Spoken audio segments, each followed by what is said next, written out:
Hello दोस्तों, राधे कृष्णा। मैं नीलम तिवारी आप लोग का अपने चैनल राधे कृष्णा में स्वागत करती हूँ। उम्मीद करती हूँ आप लोग स्वस्थ होंगे, मस्त होंगे। भोलेनाथ की कृपा आप सभी लोगों पे बनी रहे। सबसे पहले आप लोगों को मकर संक्रांति की बहुत सारी शुभकामनाएं, बहुत सारी बधाइयाँ। तो मकर संक्रांति के बारे में बात करेंगे। इससे पहले अगर आप लोग नए हैं तो प्लीज़ मेरे चैनल को सब्सक्राइब कर दिया करिए, बेल आइकन को प्रेस कीजिए ताकि मेरी वीडियो का नोटिफिकेशन सबसे पहले आप तक पहुँचे। तो देखिए, जो मकर संक्रांति 2023 में है वो 15 तारीख को मनाया जाएगा।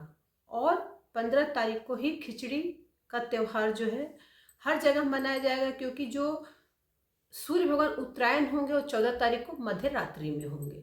अब आप लोग को जानना है कि इसमें क्या काम नहीं करना है और क्या कामों को करना चाहिए। देखिए, सबसे पहले तो आप लोग को देखिए, इस समय खरवास जो है, जो 1 महीने से खरवास चल रहा था, तो खरवास हम लोग का उतर रहा है। तो खरवास उतरने के बाद जो होता है, घर की शुद्धिकरण जरूर करना चाहिए, क्योंकि जो खरवास का टाइम था इसको हम लोग अशुद्ध काल के उसमें मानते हैं। और इसमें खरवास में जैसे शादी ब्याह नहीं होता है, शुभ कार्य नहीं होते हैं। और जैसे कि 15 तारीख को आपका खरवास उतर रहा है, तो 15 तारीख से जो घर के सारे शुभ कार्य, जिसको मांगलिक कार्य कहते हैं, सब काम शुरू हो जाएंगे।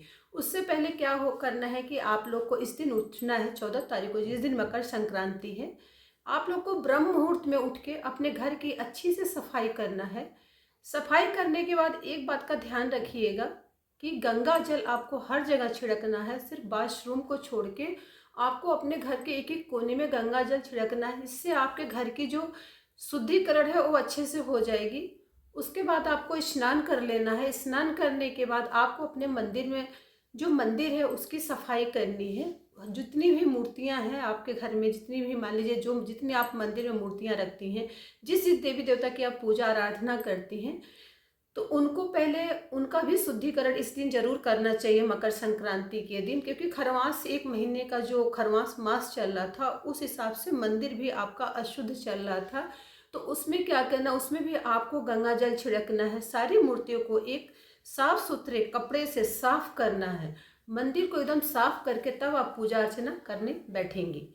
मकर संक्रांति का जो दिन होता है वो सूर्य भगवान का होता है, क्योंकि सूर्य भगवान इस दिन उत्तरायण होते हैं। और ऐसी मान्यता है कि सूर्य भगवान जो होता है अपने पुत्र शनि देवता से मिलने जाते हैं। तो इस दिन जो होता है पिता पुत्र का जो व्यवहार है, अगर कुछ उपाय किया जाए तो पिता पुत्र में जो विवाद चलता है वो बहुत जल्दी सही होता है, अगर मकर संक्रांति के दिन कुछ उपाय किए जाते हैं तो। और रहा तो इसमें सबसे पहले आपको पूजा किसकी करनी है, सूर्य देव। क्योंकि देखिए, जो सूर्य देवता हैं वो हमारे साक्षात देव हैं, जो हमको दिखते हैं, प्रतिदिन हमको दिखते हैं। मतलब हमारे अंदर जो ऊर्जा का संचार है उस सूर्य देवता के प्रभाव से ही होता है। तो सबसे पहले जब आप स्नान करने जाइए तो स्नान का ध्यान इतना रखिएगा कि जब आप स्नान घर पे अगर आप करती हैं तो तिल का जरूर प्रयोग करिएगा। तिल अपने पानी में जरूर डालिएगा, गंगा जल अपने पानी में जरूर डाल के स्नान करिएगा। और ब्रह्म मुहूर्त में, मतलब जितना सुबह हो सके उतना सुबह स्नान जरूर कर लीजिएगा। लेकिन जो लोग मान लीजिए शारीरिक रूप से अस्वस्थ हैं, नहीं स्नान कर सकते, किसी कारण बस उनका शरीर साथ नहीं दे रहा, क्योंकि ठंड भी इतनी ज़्यादा है कि मतलब ठंड बहुत ज़्यादा है, बर्दाश्त के बाहर है ठंड। तो इसलिए अपने अपने स्वास्थ्य को ध्यान में रखते हुए आपको स्नान करना है। ये नहीं कि देखी देखा आप सुबह ब्रह्म मुहूर्त में उठ के स्नान कर लें और बीमार पड़ जाए, तो ऐसा आपको नहीं करना है। आपको अपनी तबीयत को देखते हुए आपको स्नान करना। अगर मान लीजिए कि आप ठंडे जल से स्नान नहीं कर सकते हैं तो आप गुनगुने पानी से भी स्नान कर सकते हैं। ऐसा नहीं है कि नहीं, कहते हैं ना कि मान लीजिए बीमार पड़ने से तो अच्छा है कि आप गुनगुने पानी से स्नान करें और प्रभु का ध्यान करें, ठीक है। तो सूर्य भगवान को जल कैसे देना है इसको आप समझ लीजिए कि आपको स्नान करने के बाद कहते हैं ना कि सूर्य भगवान को जब जल दिया जाता है तो शरीर में, मतलब कुछ पानी की बूंदें आपके शरीर में रहनी चाहिए। ऐसा नहीं कि एकदम मतलब पूरा सुखा के और फिर आप जल देने चाहिए, ऐसा नहीं करना चाहिए। पहले स्नान करने के बाद तुरंत सूर्य भगवान को आपको जल देना है। जल में क्या डालना है, आपको जल लेंगी, उसमें तिल डालेंगी, गुड़ डालेंगी, अक्षत, लाल चंदन, अगर लाल पुष्प मिल जाए तो अच्छी बात है। नहीं तो कल्पना करते हुए, लाल पुष्प की कल्पना करते हुए सूर्य भगवान को जल देना है। जल देते समय आपको अपने हाथों का पोजीशन सही रखना है। कभी भी यहाँ से लेके आपको जल नहीं देना है। जल हमेशा सर के ऊपर, आपका हाथ जो होता है सर के ऊपर से होके ही आपको जल देना। जल के धार जो गिरती है पतली सी, जिसमें जब आप देखिए अगर सूर्य भगवान उदित हो जाते हैं उसके बाद अगर आप जल देती हैं तो जो जल की धार गिरती है उससे आपको सूर्य देवता का दर्शन करना है। इस तरह अगर आप सूर्य देवता को जल देती हैं तो ये बहुत सही है। सूर्य देवता की पूजा आराधना करने का दिन होता है। और जिनके मान लीजिए कि उसमें कुंडली में सूर्य ग्रह किसी कारणवश खराब चलते हैं तो इस दिन अच्छे से उनकी पूजा अर्चना आप कर सकते हैं। अपने सूर्य ग्रह को मजबूत भी इस दिन कर सकते हैं, क्योंकि इस दिन सूर्य भगवान जो होते हैं उत्तरायण होते हैं। उत्तरायण होने का मतलब शुभ कार्यों के लिए उनका मतलब द्वार खुल जाता है, आप शुभ कार्य कर सकते हैं। तो उत्तरायण होते हैं सूर्य भगवान, तो सूर्य भगवान की इस दिन पूजा अर्चना जरूर करना चाहिए। और आपको क्या करना है, स्नान के पहले एक काम आपको और कर लेना है कि स्नान के पहले जो भी आपको दान करने की चीज़ें हैं उसको पहले निकाल के रख लेना है। जैसे चावल हुआ, काली दाल उड़द की हुई, मूंग की हुई, सब्जियां हुई, तिल का लड्डू हुआ, जो आपको दान करना है, जिस चीज़ का आप दान कर सकती हैं। दान इसमें नमक का भी दान किया जाता है। मकर संक्रांति में नमक का भी दान आपको जरूर करना चाहिए। तो दान की चीज़ें आपको स्नान करने के पहले आपको निकाल लेना है। अगर घर में कोई और सदस्य निकालने वाला है तो निकाल सकता है, लेकिन स्नान के बाद अगर आप किसी चीज़ को छूती हैं, किसी चीज को दान के लिए छूती हैं तो वो पूरा दान हो जाता है। जो चीज आप छुएंगे वो दान हो जाता है। तो इसलिए आपको क्या करना है, पूजा के पहले आपको दान कर देना है। मंदिर के सूर्य देव को जल देने के बाद आपको तुरंत आपको दान वाली चीजों को छूना है। उसके बाद आपको मंदिर की पूजा अर्चना करनी है, दान करना है। और जो लोग ब्राह्मण है, मान लीजिए जो लोग ब्राह्मण है जिनके घर में जनेऊ पहना जाता है, जो लोग जनेऊ धारण, जो मेरे जो पुरुष भाई जो हैं जो जनेऊ धारण करते हैं, उनको इस दिन अपने जनेऊ को अवश्य चेंज कर लेना चाहिए और जनेऊ बदलना चाहिए। जनेऊ पहनते समय मंत्र का जाप जरूर करना चाहिए आपको।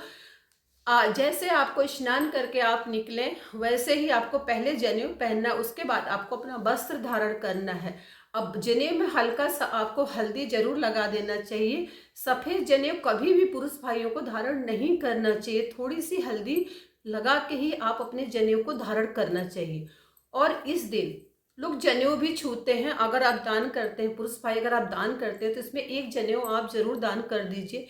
ऐसा है कि माना जाता है कि अगर हम जनेऊ दान, जिस तरह औरत के मांग का सिंदूर उसके लिए पवित्रता का बोधक होता है, उसी तरह जो पुरुष का जनेऊ होता है, जो ब्राह्मण कुल के पुरुष होते हैं, वो अगर जनेऊ को धारण करते हैं अनेक मुसीबतों से बचते हैं। तो इसीलिए जैसे कि मांग का सिंदूर जो होता है औरतों की शोभा बढ़ाता है, उसी तरह कंधे का जो शोभा होता है वो पुरुषों का जनेऊ बढ़ाता है। तो पुरुष भाई आप लोग इस दिन अपना जनेऊ जरूर बदल लीजिएगा, नए जनेऊ धारण अवश्य कर लीजिएगा मकर संक्रांति के दिन। इस चीज का आपको ध्यान रखना है। जिन पुरुष भाई का जनेऊ संस्कार हो चुका है उन पुरुष भाइयों के लिए है। तो इस तरह आप लोग को ये करना है, दान पुण्य करना है। और खिचड़ी, जब आप खिचड़ी बनाने लगिए तो खिचड़ी बनाते समय थोड़ी सी शुद्धता का ध्यान अगर आप रख लेती हैं तो आप अपने मंदिर में खिचड़ी का भोग भी लगा सकती हैं। बहुत लोगों के यहाँ सुबह खिचड़ी बनती है, बहुत लोग के यहाँ शाम को खिचड़ी बनती है। जो बिहार का कल्चर है, बिहार में लोग सुबह चूड़ा दही खाते हैं और शाम को खिचड़ी खाते हैं, ठीक है। इधर के और कहीं जहाँ पे है वहाँ पहले खिचड़ी बनती है और शाम को पूड़ी कचौड़ी बनती है। हर जगह का थोड़ा थोड़ा सा जो कल्चर है थोड़ा थोड़ा सा अलग है, तो जैसा हो ऐसा आपको करना है। अगर खिचड़ी इस दिन आपको अपने मंदिर में मान लीजिए ठाकुर जी रखे हैं, बाल गोपाल को रखे हैं, तो इस दिन अपने घर में शुद्धता के साथ खिचड़ी को बनाइए और मंदिर में प्रभु को भोग अवश्य लगाइए। सुबह जो है तिल का भोग अवश्य लगाइए, जो भी तिल का लड्डू है उसका भोग लगाइए। चाय पानी पीने से पहले आपको स्नान दान करने के बाद, पूजा करने के बाद सबसे पहले जो मुंह में जो चीज आपको डालना है वो काले तिल का लड्डू डालना है। काला तिल अपने मुंह में पहले डालेंगे, उसके बाद आप चाय पानी पिएंगे, उसके पहले नहीं। क्योंकि जब आप काला तिल आप खाते हैं मकर संक्रांति के दिन, दान करने के बाद, पूजा अर्चना करने के बाद, तो आपका जो मस्तिष्क होता है, सात्विक विचार आपके अंदर आते हैं। तो इसीलिए कहा गया है कि पहले मकर संक्रांति के दिन पहले आपको सबसे पहले जो आपके शरीर में जो चीज जाना चाहिए वो तिल जाना चाहिए।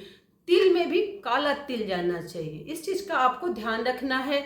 इस दिन आपके दरवाजे से कोई भी निराश नहीं जाना चाहिए। थोड़ा ही दान कीजिए, सामर्थ्य अनुसार दान कीजिए, लेकिन आपको करना है। इसमें आपको पैसे का भी थोड़ा बहुत दान कर देना चाहिए, ठीक है। अब जो सुहागिन महिलाएं हैं उनको एक काम जरूर करना है। देखिए, आप कोई मेकअप करिए चाहे मत करिए, मकर संक्रांति का दिन है। इस दिन अपने पाँव में महावर यानी कि रंग को जरूर लगा लीजिएगा, क्योंकि इस दिन रंग लगाना बड़ा ही शुभ होता है।